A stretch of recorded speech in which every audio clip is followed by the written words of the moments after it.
This is the story of the Mughal Empire, a tale of ambition, betrayal, and a legacy that still echoes in the corridors of India's history. Our story begins in the early 16th century with a young warrior named Babur.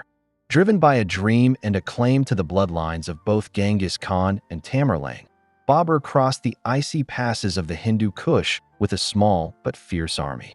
His eyes were set on the rich plains of Hindustan, a land fractured by rival kingdoms and ripe for conquest. But who was this ambitious prince? And how did he lay the foundations for one of history's most powerful empires? Babur was not just a warrior. He was a poet, a strategist, and a leader with an unshakable resolve. In 1526, at the Battle of Panipat, his outnumbered forces faced the mighty Ibrahim Lodi of the Delhi Sultanate. Babur's secret weapon? Cannons, a first in Indian warfare. The thunderous roar of artillery shattered Lodi's war elephants and paved the way for a new dynasty. With victory came the dawn of the Mughal Empire. Yet, Babur's true legacy wasn't just in the lands he conquered, but in the vision he passed down, a vision of a united and flourishing India. His grandson, Akbar, would transform that vision into reality. Akbar the Great, a ruler remembered not just for his military conquests, but for his quest to unite a fractured land. He abolished the jizya tax on non-Muslims, invited scholars of all faiths to his court, and even created a new religion, the Din-i-Ilahi, seeking to blend the best of Hinduism, Islam, Christianity, and other faiths. Under Akbar's rule, the Mughal court became a dazzling blend of cultures and ideas.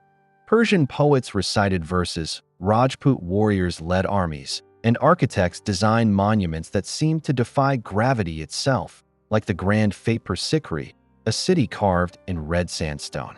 But Akbar's true genius lay not just in conquest or culture, but in his understanding of power. He built alliances through marriage, respected local traditions, and ruled with a fairness that won him the loyalty of Hindus and Muslims alike. Then came Shah Jahan, a ruler whose name would be forever tied to a monument of love, the Taj Mahal. Built in memory of his beloved wife Mumtaz Mahal, this ivory-white mausoleum was an architectural poem, a testament to both love and the zenith of Mughal artistry. But behind the beauty lay shadows. The empire's wealth, poured into marble and jewels, strained the treasury. Meanwhile, in the Deccan Plateau, rebellions simmered. And so, the seeds of decline were sown even as the empire seemed invincible. The last of the great Mughals, Aurangzeb, expanded the empire to its greatest extent, but at a cost. His religious intolerance, endless wars, and crushing taxes drained the empire's lifeblood. Regional leaders rose in revolt, and as the Mughal sun began to set, new powers, like the Marathas and the British East India Company, saw their opportunity. By the mid-18th century, the once mighty Mughal Empire was reduced to a shadow of its former self, its rulers mere puppets in a grander game of imperial ambitions. And yet, the legacy of the Mughals endures. From the Persian words that blend into Hindi and Urdu to the majestic domes and gardens that adorn Indian cities, their impact is woven into the very fabric of India. The Mughal story is not just about emperors and battles. It is a reminder of the power of vision and the peril of overreach. It's a tale of how diversity can be a strength and how empires rise, not just through force, but through the art of uniting differences.